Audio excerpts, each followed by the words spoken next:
Hello and welcome to the Anxious Knitter podcast. My name is Joy, and I'm the Anxious Knitter. I'm so anxious that I can convince myself I'm dying of 3 completely unrelated ailments in the span of an hour, probably. It's practically a skill. Not an especially useful skill to have. Anyway, you're here for episode 20. Like I said, my name is Joy, and I'm coming to you from Waterloo, Ontario, Canada, where I live with my husband Luke and our dog Opie. This is a podcast mostly about knitting, but occasionally about crochet, sewing, spinning, and any other crafty thing that catches my fancy at the moment. If you're a returning viewer, thank you so much for coming back. That means a lot to me. I love seeing, the regulars in the comments. And if you're brand new, just stumbling on my little corner of the internet for the first time, welcome. I hope you find something that you like. I hope you guys had a great week. Again, this is going to be late for so many annoying reasons, honestly. The main one being I didn't sleep on Tuesday night, and I was literally a zombie, minus the brain eating, but I thought that you guys deserved better content than what I was capable of doing on Wednesday, and then I'm recording right now, but I wasn't going to because it's like raining outside and it's really dark in my office, and I was like, oh, what am I gonna do? Well, what I did was changed up my backdrop. So right now I am sitting in my living room, literally right in front of the sliding door where I can get the best light, and actually it looks pretty good. I don't know, I might for the summer, like until the leaves fall off the tree outside and I have light again, I might keep it out here. I don't know. Anyway, yeah. I wanted to thank you guys. I forgot because I was totally off my game last week. But I just wanted to thank you guys for all your supportive comments about leaving my job. I have officially resigned at this point. I didn't want it to be dramatic. It became very dramatic, which accounted for the lack of sleep, and a lot of anxiety, and I was having this sensation on Tuesday night, because this is when it all sort of came to a head, I guess, and I kept feeling like my body was transmogrifying into some weird, I can't even, it felt like a very specific thing that I was turning into physically. But, the closest I can think of is, a plasticine figure. It sounds absolutely insane. But, my body just felt weird. I didn't feel like I was part of my body. And so I was up really late, and then I was reading a book, which usually reading makes me really tired at night. And instead, I got to the really exciting part of the book, and I stayed up reading that. And then I tried to go to bed again, and then I couldn't sleep again. And it was just a whole thing. But I'm fine now. I feel really good now. I'm hoping that it's just over and done with now, and I could just let that all go. But I will admit, I did not get a ton of knitting done this week, but I still have things to talk about. And the reason I didn't get a lot of knitting done was I was working on a painting commission. Some of you may have seen some of the process work on Instagram. There it is. But it is finished now. I spent a lot of time. It was really nice. I had not painted in months, almost a year probably. And I was I had that worry that it was going to not, it was not going to come back to me. And I was going to tank at it, but it was fine. I really like how it turned out. I'm going to be taking photos of it to send the person who commissioned me. And yeah, I'll say I might go and get it later during FOs, but anyway, that's enough babble. Let's get into the content, the real content, the true content of this podcast, the most important content of it all, which is the Dweeb story of the week. Little Dweeb story, but to my brain, such embarrassment. So Luke and I went to St. Jacobs which, if you are not familiar with the area, it's actually a pretty famous town and market. We go, in nice weather, we go to the market almost every weekend and pick up produce and whatnot. But we were like, oh, let's change it up a bit. Let's go to the town. We haven't been to the town. I hadn't been to the town since maybe high school or first year of university. And I loved the town of St. Jacobs. It was so cute. There was this really cute vintage candy shop, and there's just a lot of really neat things, little curio shops and stuff like that. So Luke and I were really excited to go because he hadn't been in a long time either. We get there, it's like completely dead. There was like nobody there. We're like, well, ghost town, whatever, more for us. The first thing I was like, we need a coffee. So we went to get coffee at this cute little shop. They gave us soup samples. We ordered chai lattes because you usually can't go wrong with a chai latte. Literally, I'm walking out the door. I don't even know how it happened. I don't know, it was like the handle knocked into me. But I dropped my coffee and spilled the whole thing, the whole latte, onto the little patio in front of the restaurant. Oh my God. I don't know. It's like I know it's not that big a deal. I know people drop things all the time. But I was just like, the whole coffee, the whole thing, the whole reason I wanted to come to this place was to go to a cute coffee shop in St. Jacobs. And I felt so bad because it was like not even just a coffee, like it was, or a tea. It was like frothy and foamy and like running down. Oh man, it was a disaster. But anyway, I don't know if it's worth mentioning that this town of St. Jacobs really did not live up to my memory of it. Almost every cute thing was gone. It was really disappointing. And of course, like, I started that day as a dweeb. I'm sure I ended it as a dweeb. It was like, as soon as I dropped the first thing, it's Butterfingers all day long. So, anyway, there's your little dweeb story. Sometimes I'm, like, glad when I don't have a dweeb story, or when, like, my dweeb story is, like, real minimal, because I'm like, wow, I wasn't a total loser this week. Lucky me. What an accomplishment. But there you have it. So, yeah, there it is. So time to get into the knitting. Time to get into the yarn. I have many things. Let's start with, of course, finished objects. I have one! I knit on this actually almost like monogamously. I don't really touch my socks, if I'm being quite honest. I just needed the garter stitch, is what it was. I really just needed, with the things that were happening in my professional life. But anyway, sorry, I'm just thinking about something, and I probably shouldn't talk about it. But anyway, I finished my Linus shawl, which is a free pattern on Ravelry by Annette Cortez. I'm pretty sure I'm saying it right. I'm probably not, but there you have it. And it is ginormous. I love it. Let me put it on so you can see. So really, I mean, it's essentially just a scarf, an asymmetrical scarf. But I really like it. It's very soft and squishy. The gradient is so subtle. I will say, however, if you do get this yarn, when I washed this thing, there was a lot of blue dye that came out in the water. I rinsed it like 3 or 4 times, and there was still a bit of blue dye. I mean, in this particular pattern, it didn't really matter, but I mean, it could matter in other things. But yeah, it's exactly what I wanted. I used blue brick yarns in the heron gradient, and yeah, other than the dye thing, I have nothing really bad to say. It was a bit splitty at times, but that may also have just been me. There was something else I wanted to talk about with the yarn, wasn't there?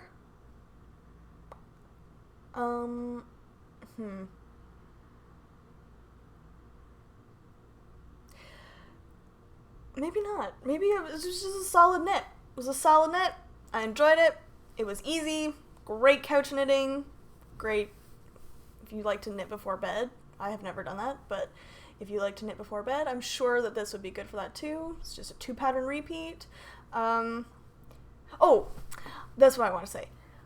It's a 150 gram skein, so about 500 and something yards, and I used 140 grams. I could have probably kept going, but I was like, no, it needs to be done, and I can use that 10 grams for like cuffs on socks or something. But yeah, it's on their Killarney sock base, which I think is just like an 80/20. And yeah, Canadian dyer. It's pretty cool. They were really nice when I bought this yarn from them. And it's done. And I've been wearing it around the house a bit. But that's all. That's all I have for finished objects. Oh, the painting. Let me go get it. Okay. Let's see. Here it is. All finished. And I used lots of gold ink there to give it a little bit of extra. You probably can't tell. I gave her a little bit of gold sparkly eyeshadow because apparently this little girl likes makeup as well. But I didn't want to like give her the full like Egyptian, like ancient Egyptian makeup because I don't know. I wanted her to still look like a kid. She's quite young. She's like I think 10 maybe, or maybe even younger. But she loves mythology, so I sort of combined some elements of Egyptian and Greek mythology. Obviously, an Egyptian scarab beetle. I gave her a little Egyptian collar and, like a little toga-y kind of chitin, I think is actually the word.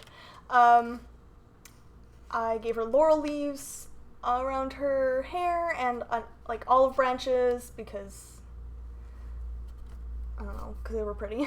And then the symbol of the goddess Hathor from ancient Egyptian mythology.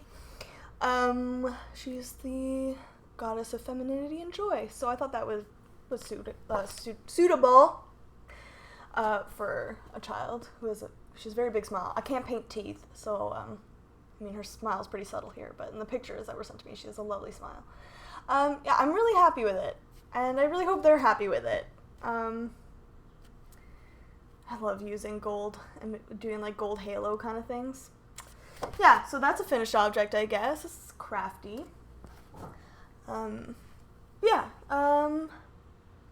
So those are all my finished objects for the week. So why don't we just zip right along into works in progress. I just have one to show you today. Again, I didn't work on my socks much, or at all. I did work on my sizzle pop a little bit, but not enough that it's worth showing. I'm hoping I'll have a bit more progress to show you next week. And was there anything else? No, that's basically it. But I did cast something new on, because get something off the needles, you put something back on the needles, right? That's logical, I think. So what I did was I cast on a hat for Luke. I could have cast on another pair of socks. I have a free pair of sock needles. I could have cast on another shawl, whatever.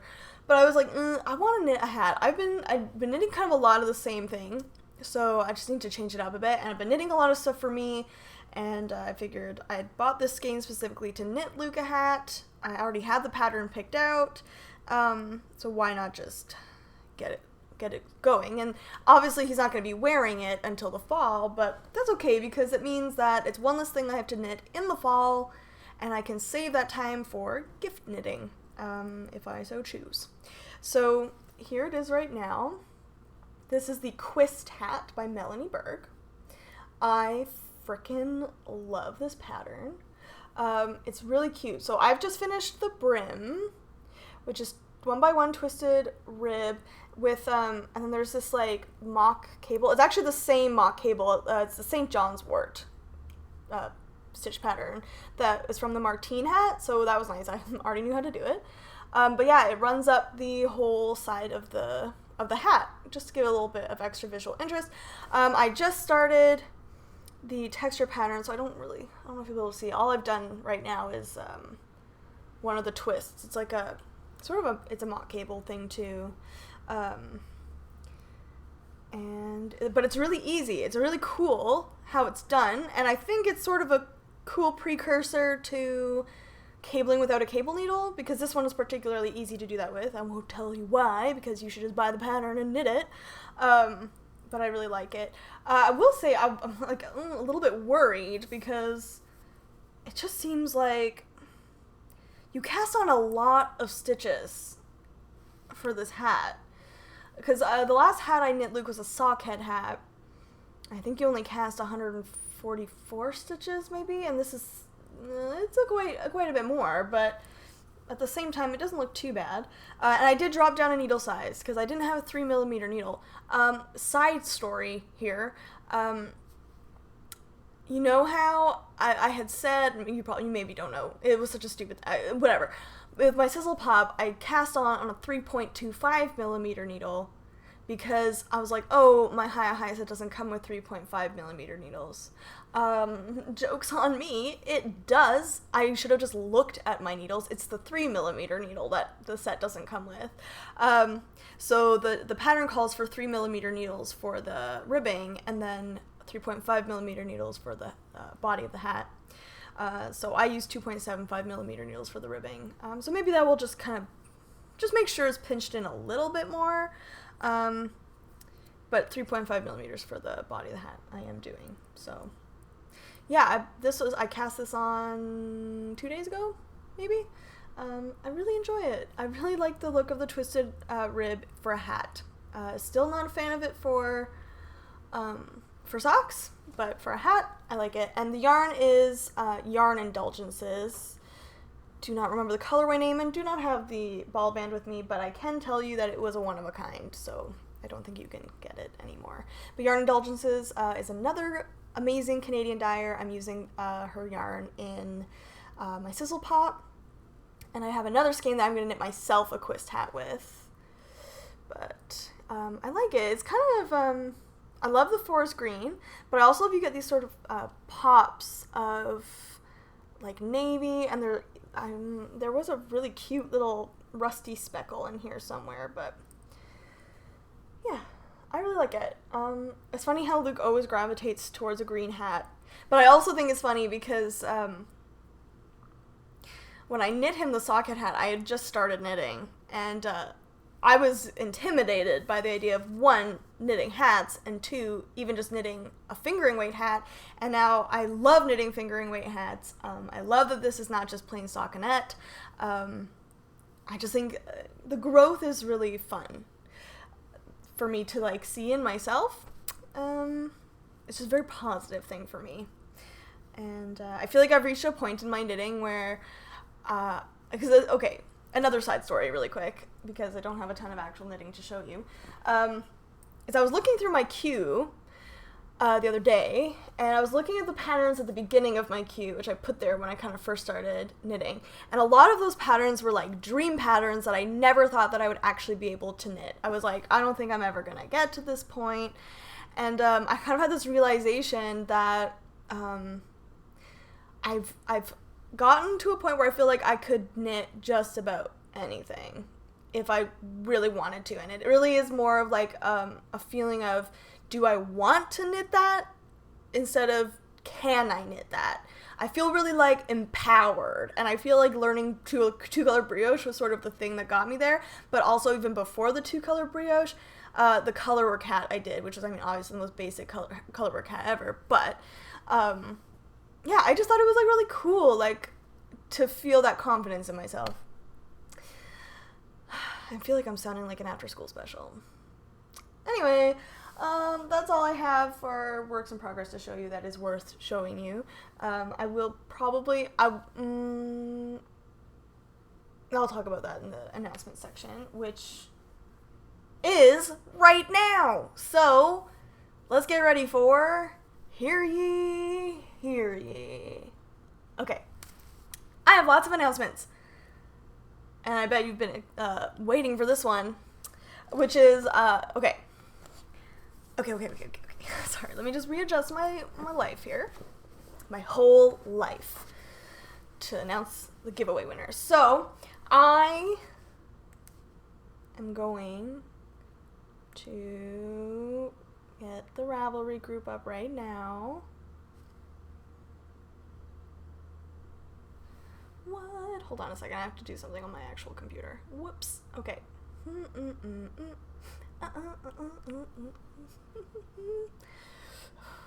Joy, stop it.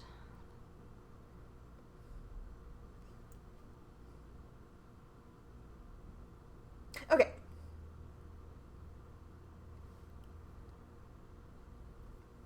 So, if you will recall, there was a giveaway. I had the giveaway thread open. I even kept it open an extra day or two, just in case, because I was what's the word, late recording. So I figured I would just give you until the day before I recorded.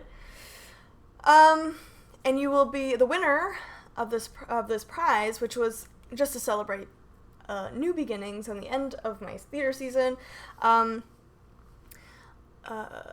Is a skein of the Loving Path yarn in the Willy Wonka colorway, which, I didn't grab it, but it's okay, because I showed it in the last episode, and I'm sure if you entered the giveaway, you saw the beautiful skein, yeah, so, okay, is the anticipation just, I can't even, okay, so, I loved reading all of your responses to the favorite theater experience prompt. Some of you have had some really, really exciting theater experiences. So we used random number generator. There were, I think, 86 entries, or 85 entries, not including my original post. And the winner of that beautiful skein of yarn and the start of summer giveaway is post number 27, which is Origin Scholar. Woo! Congratulations, Origin Scholar! You don't have your name on your Ravelry page, I don't think, so I will not say anything. But congratulations. Get in touch with me on Ravelry with your name and your address, and I will get that out to you as soon as possible. And I wanted to, and I'll just read her response to the prompt. Before anything else, kudos for choosing to walk away from a bad work environment, stick to your guns about quitting, and watch Office Space as a reward for saying, take this job and shove it. Good idea. I agree with that. As others, I've had a long history with live theater and have memories of many performances. However, the first one that popped into my head when you told us the prompt was of a young man a year ahead of me in high school in the performance of The Foreigner when I was a sophomore. He played the main character in the doldrums of despair, trying to figure out how to tell the landlady that he is not foreign and can actually understand English. There he is, he's sitting at the table, unnoticed by two other characters having an argument, when the heroine shouts, "I'm pregnant!" to the boyfriend. The look on Dee's face at that moment when he realizes that he is unwittingly privy to private information is a moment that I'll treasure as long as possible, and then as he sneaks to the couch and attempts to fake sleep. I've seen the play since, but thus far nothing has beaten that first experience. Oh, that's so cool. Yeah, I really like that. I kind of had I don't want to say a similar experience, but just the idea, like, I was in a show called the Laramie Project in high school, and then a year ago, I think, one of my students was also in the Laramie Project at her school, and I went to see it, and it was just, it was really cool to see the thing twice and see how things are interpreted. Not exactly the same, it just made me think of that. But anyway, congratulations, Origin Scholar. Contact me for your prize. Okay. I have another giveaway to announce. What? Oh, actually, I'm going to get this up, because I want to make sure I have the information right. Although, I mean, we know that sometimes I still don't have the information right. But, I was contacted by the lovely Shelby of the Defiant Knitter podcast, who I've talked about before. Great podcast. You should go and listen to that, or watch that, I should say. It was great. But she donated a pattern, her new pattern. They're fingerless gloves. They're called, I think, Canterlot. And I was saying to her, like, they're such a great gift knit. I think fingerless gloves are perfect gifts. They're just so useful in multiple types of weather. But yeah, so she has donated a copy of her new pattern, the Canterlot gloves, and I will insert a picture of them here. So I'm going to open up a thread in the Ravelry group. It'll just be a quick one. I think I'll just keep it open for a week. I will announce the winner on the next podcast. Shelby is hosting a knit-along for the gloves, so I thought it would be great because then you can jump in on the knit-along if you so choose. It's a DK weight pattern, and they're really cute. So yeah, that's really cool. Oh, on the subject of knit-alongs, I'm going to do a 2-month knit-along for the Stephen West along. I think I'm just going to call it Stephen West along. It will start on July 15th and go until September 15th. Any West Knits pattern is allowed.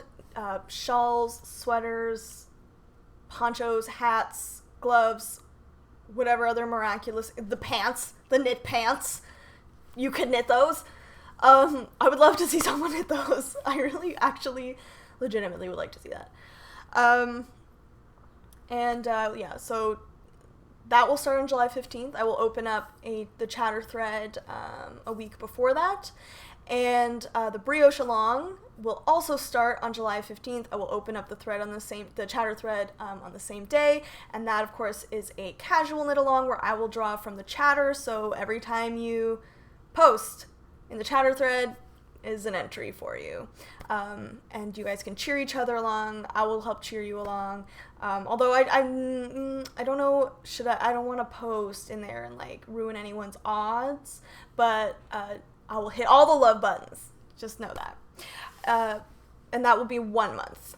I think that's because you don't need to finish a project, you just need to be giving it a shot. Even if you're just knitting swatches of brioche patterns. It doesn't matter to me. Just get your brioche on. Okay? I won't lie to you, I will probably cast on my exploration station in the next the next week or so, because I'm just ready to go. I literally have that yarn laid out on top of my yarn box, just so I can constantly look at the colors. Yeah, so there's that. That's the end of announcements. Why don't we jump into... I'm gonna do Happy Mail, right? Happy Mail, Happy Mail, Happy, happy, happy, happy, happy Mail. Hope he's looking at me from his crate like I am bonkers. I did get some Happy Mail, and it's very exciting, and it's exciting for you too. So I was contacted by Teresa of Pretty Twisted Yarns. She's from Florida. She offered to send me a skein and a skein for a giveaway or a prize. And I was like, oh my gosh, that's amazing. That's so nice. And I just want to tell you right now, if you have ever sent me anything and you've included a card or a note, that stuff is all up on my fridge. All of it. Some people have drawings by small children. Other people have photographs of their relatives. I just have your notes all over my fridge because they make me smile. Oh, hey Opie. Hey, come here. Come say hi. Come here. Come here. Say hi. Come say hi. Look. Oh my gosh. They haven't seen you in a while. They haven't seen you. Are you excited about the yarn? Oh, do you love the knitting? You're so cute. Okay. Alright, so anyway. She sent me... Well, I picked this skein because I thought it was so much fun. It looks like nothing in my stash. This skein of yarn, which is so delightfully brightly colored. And it's gold Selena. I've never knit with a sparkle base. So I'm very excited. It's so soft. And so glittery, and I think it kind of makes me think of Halloween, the Monster Mash.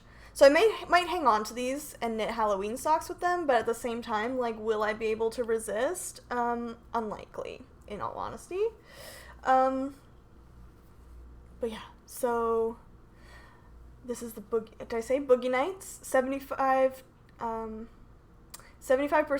superwash merino, 20% nylon, and 5% gold selena. 2-ply fingering, 438 yards, 100 grams. Gorgeous. Okay? So that's what's sitting in my stash box, bringing me joy. What's gonna someday sit in one of your stash boxes to bring you joy is this skein. I'm just gonna pull it out so you can see it.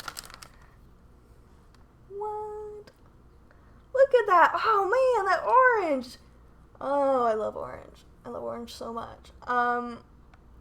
Yeah, this is fantastic. This is the Future So Bright colorway. And this is going to be a prize for the Stephen West. The Stephen West along. I just thought, I feel like this makes sense for a Stephen West knit along. Just these colors, like, because his color sense, I mean, everybody talks about it, is incredible and almost literally out of this world. So that will be going to somebody at the end of the Stephen West along. I do also have a prize for the brioche along, and I will have a prize for the Spin for All 2017 as well. So that's exciting. And I also want to shout out a couple people that have sent me patterns, which was really nice. I just wanted to... the Naughty Knitter Shop, and I'll put that here. It's so cute. I love that. She sent me a copy of the Hitchhiker Shawl pattern, which was really nice. It's one that I always keep looking at, and then I never end up knitting, but now that I have it, I'm very excited to knit that. I think it would be fun to use scraps for that. Maybe. But you should check out her designs. They're really pretty. And I also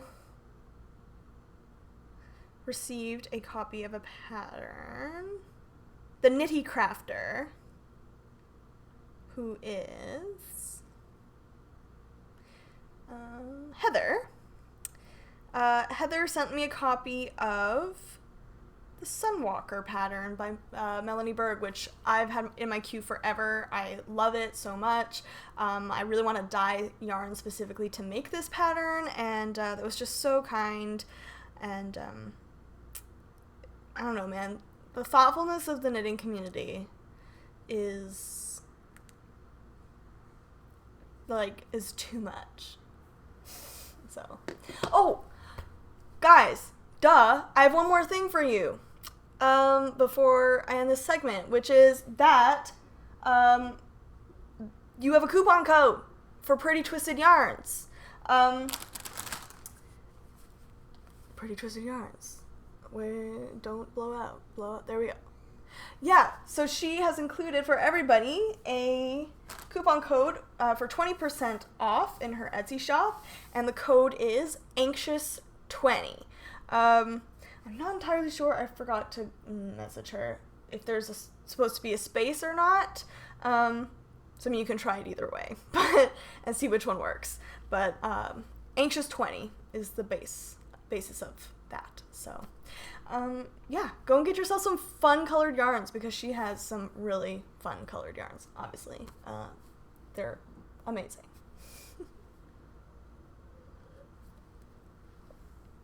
Okay. Let's talk about my last yarny related segment, which is stuff I bought for knitting. So something very exciting came in the mail for me, yarn-wise, which is I ordered my first round of supplies for yarn dyeing. Oh my gosh. It came so fast. I couldn't believe how quickly it arrived. Like 2 days. I felt really bad for the mail guy though, because I live on the top floor and there's no elevator, so you have to walk up all the stairs with the box. But anyway, so I ordered some small jars of the dyes. The reason I didn't order the big ones was because I wanted to see which colors I sort of ran out really quickly, the ones that I use quite often, because I know in my painting there's sort of a certain collection of colors that I use very often, which is turquoise, forest green, yellow ochre, and Payne's gray. And a bright red. Those are colors that I can use almost exclusively. But I want to see what those colors would be when I dye. And then when I know that, then I know like, oh, like I need to make sure I have a big jar of this color versus little ones. Whereas some of them I may only use for speckling and a small jar will last me forever. So yeah, so I ordered my dyes and then I ordered 3 bases to start with. So I think for a cabinet of curios, hand-dyed yarns and accessories, I will be starting with 3 bases and then adding bases as as necessary, or if people would like something like a worsted or a DK or something. So the first thing I got is just an 80/20 merino nylon, good solid base. You can use it for just about anything, fingering weight of course. These skeins are, I believe, 115 yards, not 115 yards, 115 grams, so they have nice yardage. So yeah, there's that. And then I also chose 100% merino single ply because single ply is my favorite base. Of all, I will almost always gravitate towards the singles, so obviously I'm going to dye singles. And then the last one, I didn't order a lot of because I just wanted to see how it dyed up and if I liked it once it was washed and dried. Is this one, which is an 80/20, but it's 80% blue-faced Leicester, 20%, superwash, sorry. Oh my god. 80% superwash, blue-faced Leicester, and 20% silk. So I thought that was sort of a fun, different kind of base. I like blue-faced Leicester, so I thought I would give that a shot, see how it dyes up. And it says everything is made in Canada. So that's really cool. So I'm very, very excited. I wanted to get started, but unfortunately when I was ordering my dye, the supplier didn't have any citric acid in stock, so I have to order my citric acid from Amazon. So I'm still waiting on my citric acid, my squeeze bottles, and masks. I need to go pick up a mask. But otherwise, everything, the fact that like the yarn is here and ready to go is like actually killing me that I can't do anything with it. But yes, so that's the only thing I bought for knitting, but I was very excited about it, and I'm really interested to see how the colorways turn out. I have some ideas, and yeah, so that's cool. And let's jump along to, it's like my last, well no, it's my second last segment, which is, sorry, I'm just getting things ready. I'm the worst. Anyway, this segment is called Get Nosy. I have a Get Nosy question. It is here. I'm gonna get it up. Okay, it's from Kalisha, who is amazing. Quirky Monday, Craftcast. Go look her up if you haven't already. She is the sweetest person ever. Okay? I'm just gonna, ever. Ever. Okay? Anyway, Kalisha says, "Hey there, I'd like to know if you have other works you've written and can share. Your enthusiasm for Nanorimo is contagious. Well, except I don't write novels, lol. I'm being inspired to be real about writing more poetry. Awesome! I love poetry. I used to write a lot of poetry, and then my dad would take the poems and he would turn them into songs, and that was really cool. And then I just stopped writing poetry. I'm not sure why, but I love reading other people's poetry. And what's cool, Kalisha, I'm just saying, is Camp Nanorimo, you can write poetry, you can write whatever you want. Because that's the great thing about camp, is that there are, like, basically no rules. You can even just set the amount of time you want to spend. Like, if you're like, I want to spend an hour a day for the month of July writing poems, you can do that! And you should. I'm just saying. But yes, okay, so I have gathered a couple things to show you. So the first thing I'm going to show you is the first novel I ever wrote, which is this monstrosity. It looks a lot bigger than it is because I printed it single space. It's called Antlers. It is the worst high fantasy novel ever written. I was 18 when I wrote it. I wrote it for Nanorimo. So let me tell you a story quickly. I really like talking about writing. But anyway, I found out about NaNoWriMo on October 31st, which means that I found out about it the day before it started. I had never written anything longer than 10,000 words.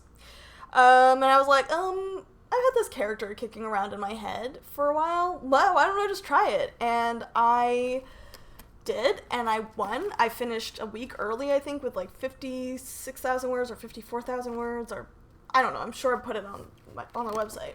Sorry, I just almost literally knocked my teeth out with my own book. It is a trash novel. It's terrible, but I love it because it proved to me that I could do it, and it showed me how much I loved it. I loved writing the story. I wrote it completely by the seat of my pants. There was absolutely no outlining. All I had were a couple of characters, which was the main character is named Puck Puck, and he's like a teenage boy with magic antlers.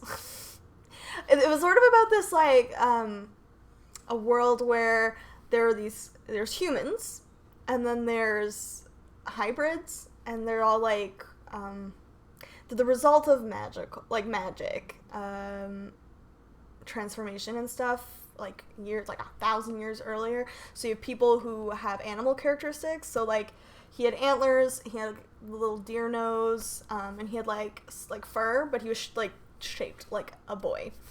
And his friend Bidmar, who is a tiny phosphorescent man. He's not a man, he's a boy, but like I don't know. And like his antlers are magical, and magic has since been like outlawed. It's been turned to myth. It doesn't exist anymore, and it's because it's all contained in this literally dumb kids like antlers. But yeah, it was a fun experience. Luke printed this for me using all his remaining college print credits, so I didn't have to even pay a dime, and he bound it for me, and yeah, so I wrote that in 2008, 2009. And it's the worst. Then I wrote, I have other stories. I wrote and did not finish a novel that was called Kings Can't Fly, but I was toying with changing it to being called Where the Good for Nothings Go, which is a teenage boy who gets into a car accident. He's a bicycle accident, and he ends up in a purgatory where people who feel like they're worthless go, and they have to choose whether to go back to the real world or not. And most people don't, which is why you have like, I think there was a 70s hermit. There was a French aristocrat, a blind French aristocrat who was supposed to have his head cut off. It's run by a nun named Mother Inferior, and he finds out that a girl that he knew in high school who had sort of disappeared was also there, and but you forget stuff. I like the concept, I still do. I've now kind of moved on from it. Another book I wrote for NaNoWriMo, all my drafts are written during NaNoWriMo pretty much, is called Triskelion. You will notice I have multiple last names, and it is not because of pseudonyms. It's because my maiden name is Garofalo. My married name is Soltis. However, I have not actually changed my name to Soltis. I thought I was going to, and then I changed my mind, and so I'm sort of known in some arenas as Garofalo and sometimes as Soltis, and it's very strange and convoluted. But anyway, this one is based on a Celtic myth of the Triskelion, the maiden mother crone. A boy who loves botany digs up a wintergreen flower. He lives with his grandmother because his father has passed away and his mother is ill, and he digs up this flower. He ends up reincarnating the maiden mother crone. The Morrigan is the villain. This will never be revisited as it stands because I've cannibalized most of the characters and plot and put them into other stories that I like more. But this was a really important exercise for me in novel writing, and I really enjoyed writing it. I wrote it almost exclusively to Mumford and Sons. Yeah, there's that. I've written like half of a novel based on Atlantis and the destruction of Atlantis, which again I probably will revisit someday. This was from not last NaNoWriMo, the NaNoWriMo before that. I hand wrote it. It is called The Shield and Viper. Whoa, don't look at my phone number. Awkward. What did I write in here? Creativity Takes Courage. The Shield and Viper. A novel, part 1. Yeah, I love this novel. I will probably rewrite it. It is a take on the Medusa. Okay, I called it the Medusius novel whenever I talked about it to friends, so my mouth like wants to say Medusius. But it is a kind of a take on Medusa and Perseus, where Medusa is a young girl. And if you are not totally familiar with the intricacies of the Medusa myth, she actually was sexually assaulted in the temple of Athena, and Athena got pissed at her and turned her into the Gorgon. Or at least that's one of the versions of the myth, which is very troubling. And the person who attacks her is Poseidon, so in disguise. So Medusa has no idea who this boy is, and gets totally screwed for it. So I went with that kind of version of the myth. So she's on this island. Obviously, she's turned these soldiers to stone. She doesn't want to, but, it's her or them. And then Perseus shows up, and he's this boy, this fisherman, kind of a fisherman's son with royal lineage, and he's not a warrior, and he knows it, and he's actually very compassionate, and they strike up an unlikely friendship, and perhaps romance, and all the objects that the gods grant Perseus, to, deliver, to kill Medusa and deliver her head to his, evil, almost stepfather, actually get used to help Medusa or in some other way. For example, the bag that, it's a satchel, basically, that the gods give him that's made of the special fabric that contains Medusa's head but doesn't allow her eyes to see out of it. Instead of being used to transport her severed head, is used to as a shroud, so she can go out in the world and not harm people accidentally. And I really love the story, and I based a lot of that on, I believe Perseus is legend says that he founded the kingdom of Mycenae, I believe it is. And they worshipped there's a snake goddess. They found things, and I thought it would be cute and romantic that the snake goddess is, in fact, Medusa, his wife. Oh, spoilers! But it's pretty obvious from the get-go that there's going to be a love story there. And it's about Medusa,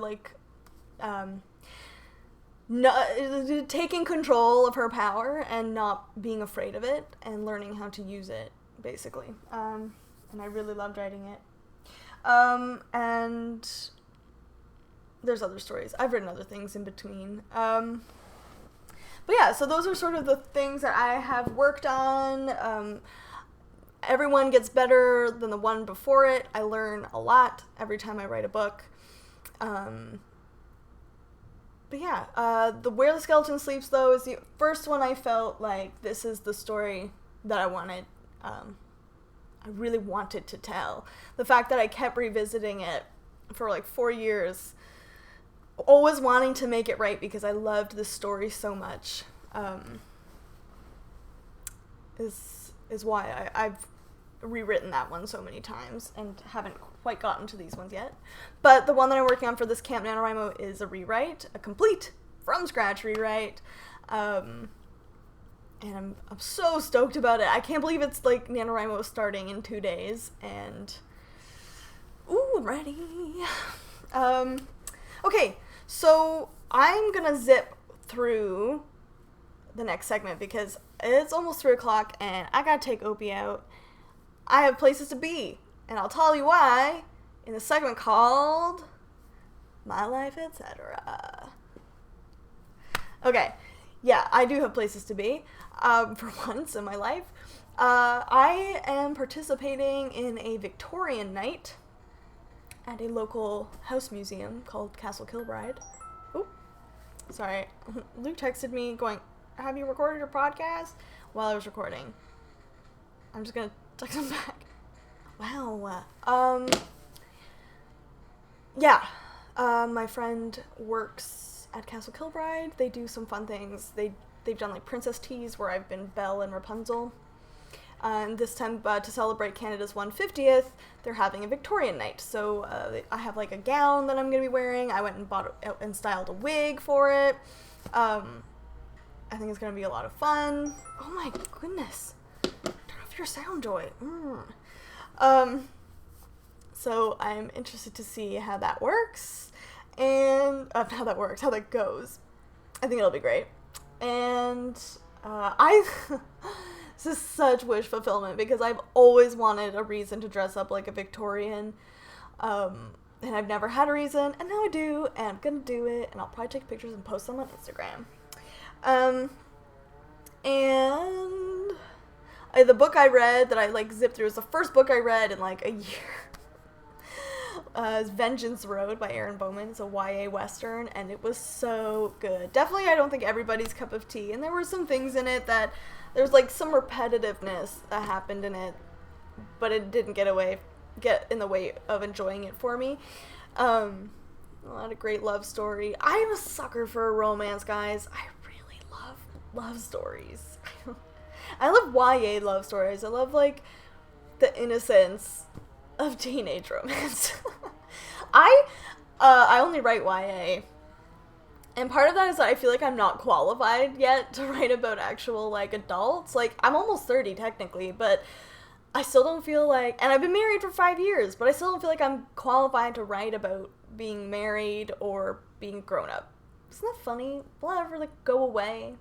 I don't know, but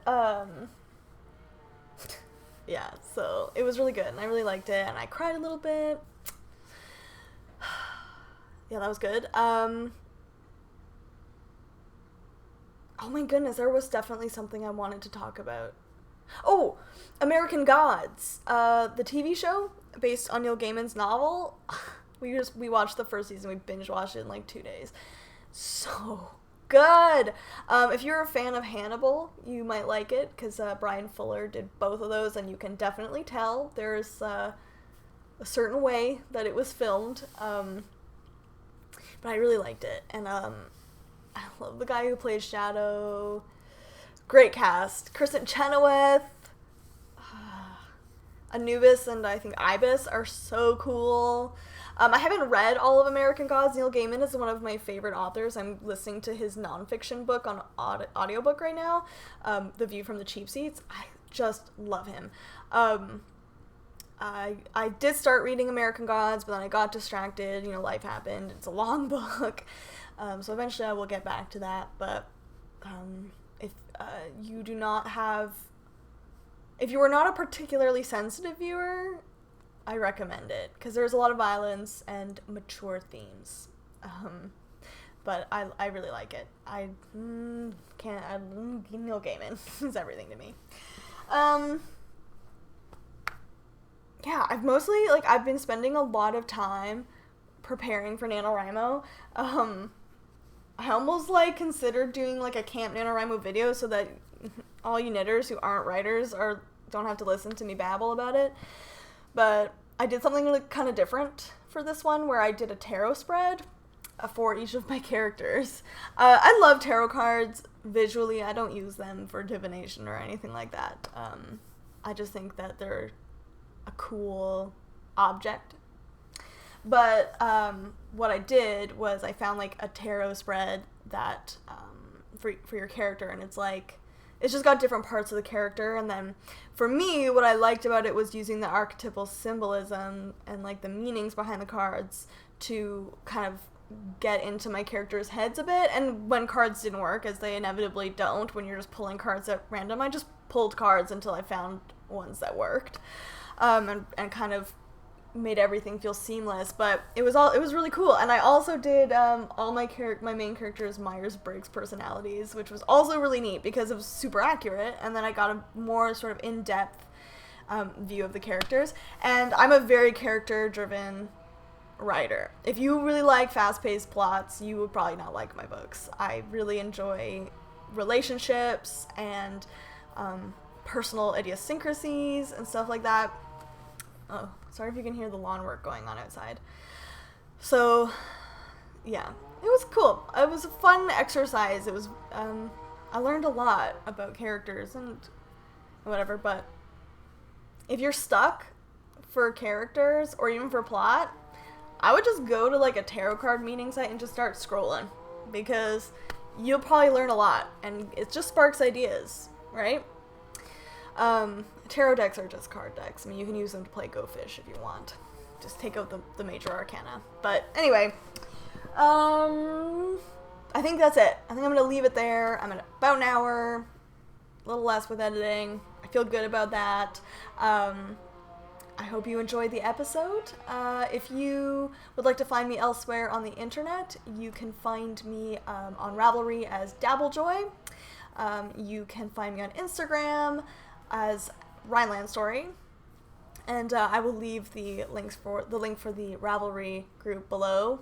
The accurate link was brought to my attention that I had been putting the wrong link, an incomplete link in my videos. That was my own fault. It won't happen again. And I will make sure that the links for the Etsy shops that I've mentioned and whatnot are in the description below as well for you. I know I've slacked hardcore on show notes. I can't. I'm sorry, guys, if you really love the show notes. But, feel free to start threads if there's questions or specific things you want to talk about. Go forth and create threads, but I'm really bad at show notes. Not bad. Anyway, I hope that you guys have a wonderful rest of your week. There's not much left of it. If you're in Canada having a long weekend, I hope you do something fun, whether you're celebrating the Canada's 150th or just enjoying having a day off, or, I don't know, whatever. Have fun. If not, I don't know if Americans have long weekends right now. But either way, have a great weekend, and I will see you next week. Happy knitting. Happy living. Over and out.